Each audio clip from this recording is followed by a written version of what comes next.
آگے چلتے ہیں. دوسری شادی، پہلی بیوی کی اجازت.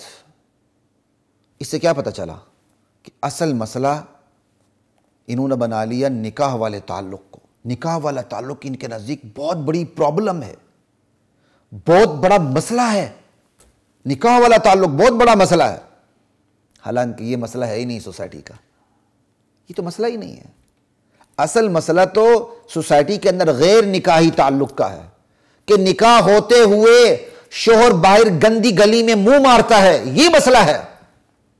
یہ مسئلہ قانون میں ڈسکس نہیں ہو رہا، یہ مسئلہ سوسائٹی میں ڈسکس نہیں ہو رہا، اور یہ مسئلہ عدالتوں میں ڈسکس نہیں ہو رہا. اس مسئلے پر قوم کے تھنکرز، مفکر، دانشور نہیں سوچتے.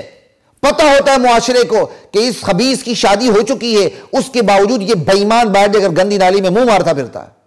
یہ غیر نکاحی تعلق میں مبتلا ہے. اور غیر نکاحی تعلق میں مبتلا ہونے کی ایک بہت بڑی وجہ دوسری شادی کی مخالفت ہے، یعنی نکاحی تعلق کی مخالفت ہے. کہ پہلی بیوی مخالفت کرتی ہے، سسرائیل مخالفت کرتا ہے، بچے مخالفت کرتے ہیں، خاندان مخالفت کرتا ہے، بلکہ اس شوہر کے جو شادی کرنا چاہتا ہے اس کے اپنے ماں باپ، اس کے بہن بھائی مخالفت کرتے ہیں کہ دوسری کیوں کر رہا ہے.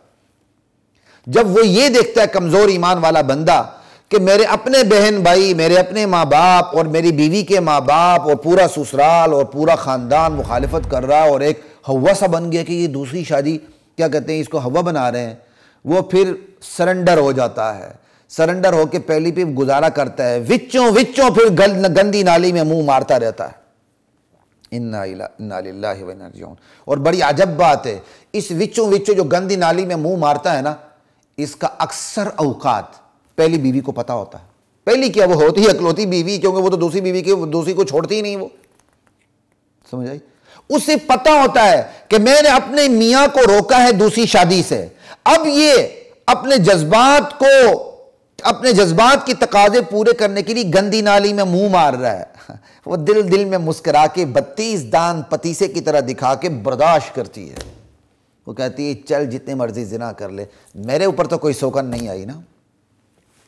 وہ اس وقت تک اپنے شوہر کا زنا برداشت کرتی ہے جب تک وہ شوہر دوسرا نکاح نہیں کرتا. جیسے ہی وہ شوہر دوسرا نکاح کرتا ہے یہ چھلانگ لگا کے باہر آ جاتی ہے، فوراً جہاد کرنے لگتی ہے اس نے نکاح کیوں کیا. ایک ڈاکٹر صاحب ہیں، انہوں نے مجھے فون کیا، کہا جی مریضہ ہیں، وہ کہتی ہیں کہ جی یہ میں اب مفہوم خلاصہ بیان کر رہا ہوں کہ جی بس اب بس سے باہر ہو گئی، اب میں اپنے میاں کے اس عمل کو برداشت نہیں کر سکتی. کیا عمل جی؟ کہ وہ یہ خاتون کے ساتھ اس کے تعلقات ہیں اور ناجائز تعلقات ہیں، میں برداشت کرتی رہی، اب اس نے اس کے ساتھ نکاح کر لیا، اب تو میں نے برداشت ہی نہیں کرنا. ڈاکٹر صاحب نے مجھے فون کیا، میں نے کہا انا للہ و انا الیہ راجعون. شریعت جب کہتی تھی تم نے برداشت نہیں کرنا، یہ بیوی کمبخت برداشت کرتی رہی. اب جب شریعت کہتی ہے برداشت تم کرو تو یہ کہتی میں نے برداشت نہیں کرنا. شریعت نے بیوی کو حق دیا تھا کہ تیرا میاں زانی ہے، تو اس سے نکاح سے علیحدگی کے لیے کیس کر یا اس کو سلجھانے کی کوشش کر، یہ زنا کر رہا ہے.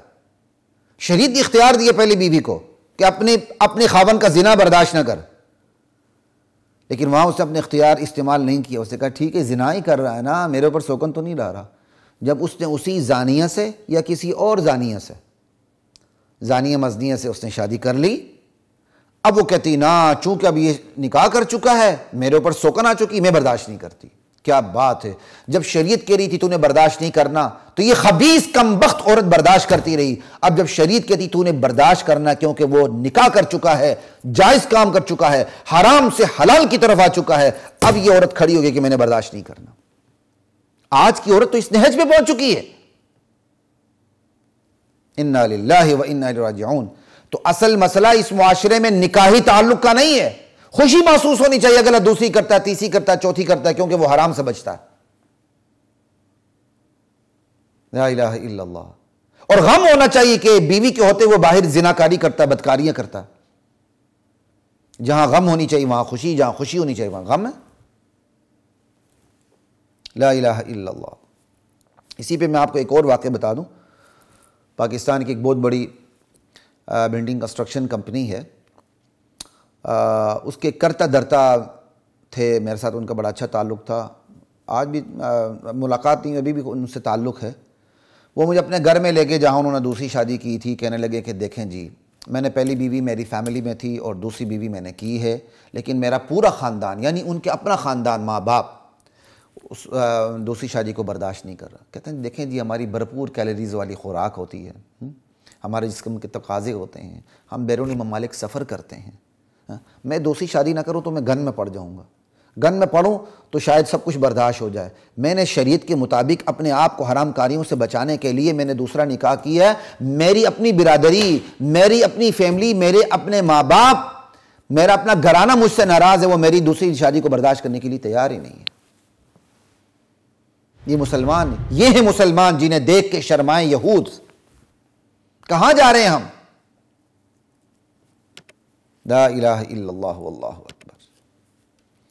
نکاحی تعلق میں رکاوٹیں، غیر نکاحی تعلق پابندیوں سے آزاد، زنا عام نہیں ہوگا. نکاحی تعلق پر پابندیاں، تشدد نہیں بڑھے گا، قتل و غارت گری نہیں بڑھے گی، جدائی اور طلاق کی ریشو زیادہ نہیں ہوگی. مرد کو روک دیا جاتا ہے کہ تو نے دوسرا نکاح نہیں کرنا، پہلی بیوی سے اجازت لینی ہے ورنہ تو جیل جائے گا. ایمانداری سے بتائیں وہ مرد جیل کی ہوا کھانا پسند کرے گا یا پہلی کو چھوڑ کے پھر دوسری کرے گا تاکہ پہلی جا ہی نہ سکے عدالت میں، وہ بیوی ہی نہ رہے؟ ایمانداری سے بتائیں. ایسے احمقانہ قوانین سے اور ایسے احمقانہ قوانین کی امپلیمنٹیشن سے طلاق کی ریشو بڑھے گی یا کم ہوگی؟ خدا کی قسم بڑھے گی اور بڑھ رہی ہے. جو میاں، جس میاں کو یقین ہو جائے کہ میری پہلی بیوی عدالت جائے گی اور مجھے گرفتار کروائے گی، مجھے سرنڈر ہونا پڑے گا، وہ پہلی بیوی کی چھٹی کروا کے پھر دوسری کرے گا. یا وہ تشدد پر اتر آئے گا، قتل و غارت گری پہ اتر آئے گا. اور یہ تشدد دونوں طرف سے ہو سکتا ہے. بیوی، پہلی بیوی زہر بھی دے سکتی ہے، ملکی قانون منع کر رہا ہے تو کر کیوں رہا؟ وہ بھی تشدد پہ اتر سکتی ہے. خدا کی احکامات سے بغاوت ہو، خدا کی قسم وہ معاشرہ تلپٹ ہو کے رہ جاتا ہے، اس کی کوئی حیثیت باقی نہیں رہتی. لا الہ الا اللہ. تو خواتین و حضرات، اس معاشرے کا اصل مسئلہ نکاح والے تعلق کا نہیں ہے. اس معاشرے کا اصل مسئلہ نکاح کو پھلان کر غیر نکاحی تعلق والا ہے. اور غیر نکاحی تعلق اس معاشرے سے تبھی ختم ہو سکتا ہے جب نکاحی تعلقات میں رکاوٹیں نہ ڈالی جائیں. اور جب نکاحی تعلقات میں رکاوٹیں ڈالی جائیں گی تو غیر نکاحی تعلقات بڑھتے چلے جائیں گے.